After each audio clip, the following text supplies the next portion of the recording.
我是娜米，烹饪老师。秋天闻着桂花香，我就开始尝我们的上海一个特色点心——吊头糕。味道老灵啊！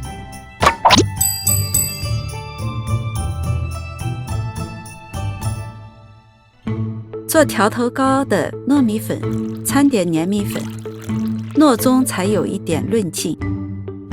加糖、水搅拌均匀。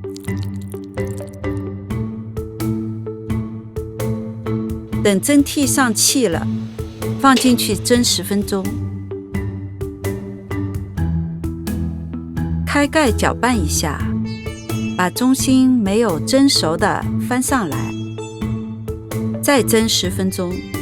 要保证糯米团熟透，否则特别粘手。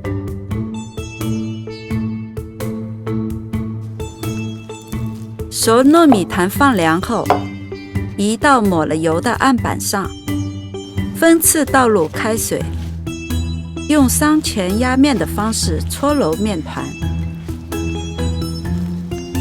要一直揉到糯米团光滑，这样做出来的糯米团才会又软又糯又细腻。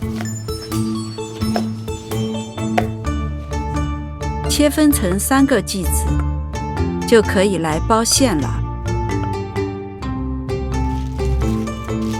怕粘黏的话，可以取一个剪开的保鲜袋，上下包住剂子，然后用擀面杖擀成20厘米的片状，中间切一刀分成2半，把红豆沙搓成长条，放到糯米片中，两边捏紧封口，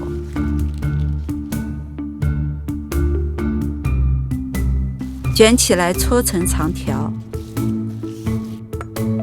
最后切成7到8厘米的长段，刷一层糖桂花，